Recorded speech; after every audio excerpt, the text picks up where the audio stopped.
A ver, cuando una pareja decide casarse, normalmente se piensa en el futuro, en los planes de vida, pero casi nunca en el dinero. Y sin embargo, en el momento de dar el sí quiero, se está firmando, sin saberlo, una especie de contrato financiero que va a regularlo absolutamente todo.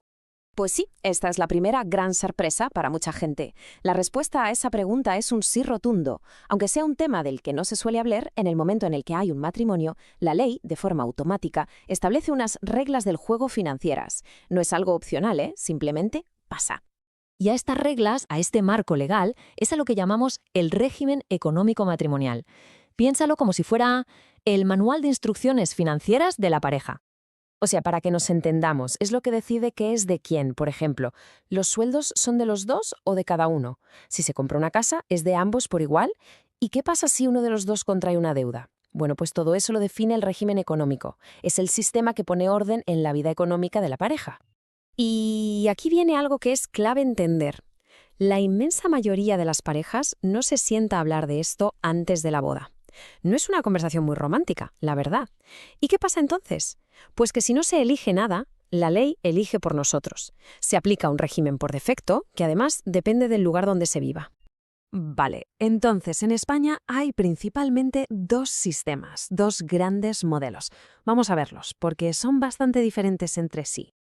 El más conocido quizás es el de gananciales. Imagina que se crea una especie de bote común.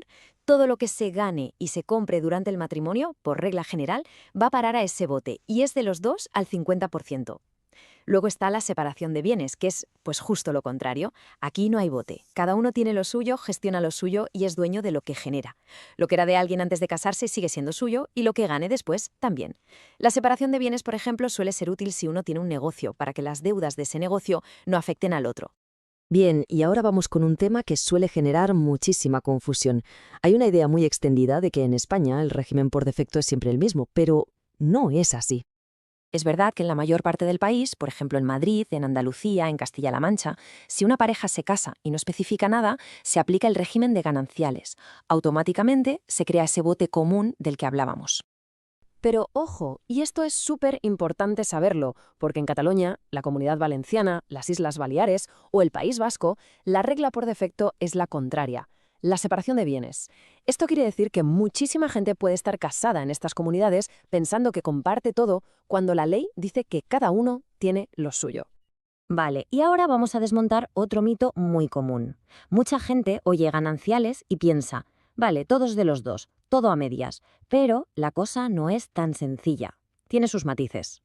Vamos a poner un ejemplo muy claro. Imagina que se compra un décimo de lotería con dinero común, del sueldo de cualquiera de los dos, y toca.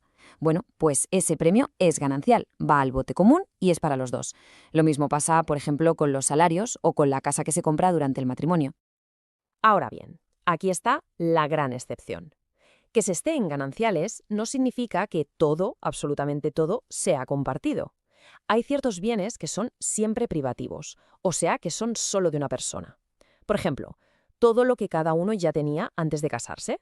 Y, súper importante, lo que se recibe por herencia o por donación, aunque se reciba ya estando casado, también es privativo. Es solo de la persona que lo hereda o lo recibe. Bueno, y después de todo esto, llega la buena noticia. Y es que el régimen que se aplica por defecto no es para siempre. No es una cosa inamovible. Estas reglas del juego se pueden cambiar. La pareja tiene total libertad para decidir cómo quiere organizar su economía. Se puede elegir un régimen antes de casarse para empezar con las cosas claras, o se puede cambiar más adelante, durante el matrimonio, si cambian las circunstancias. Es una decisión que se puede tomar en cualquier momento. Y el proceso es más sencillo de lo que parece. Lo primero y lo más importante es que tiene que haber un acuerdo mutuo. Es una decisión de los dos. Una vez que hay acuerdo, simplemente hay que ir a un notario para formalizarlo. Allí se firma un documento que se llama capitulaciones matrimoniales. Y listo, esas son las nuevas reglas. Esta frase es, lamentablemente, muy cierta. Resume a la perfección por qué es tan importante saber todo esto. Porque claro, enterarse de cuáles serán las reglas del juego cuando ya hay un problema encima de la mesa, como puede ser una separación o una herencia complicada, es el peor momento posible. Al final, esto no va de desconfianza, va de planificación y de tener las cosas claras. Saber qué régimen se tiene es fundamental, porque va a determinar cómo se reparten los bienes en caso de divorcio, qué pasa con las deudas si las cosas van mal, o incluso cómo se organiza una herencia. Es, de verdad, una pieza clave en la vida de una pareja. Y con toda esta información queda una pregunta en el aire para la reflexión. ¿El régimen económico que se aplica en el matrimonio es realmente el que se pensaba que era? Tener clara la respuesta es, sin duda, el primer paso para asegurarse de que las reglas del juego son las que la pareja realmente quiere.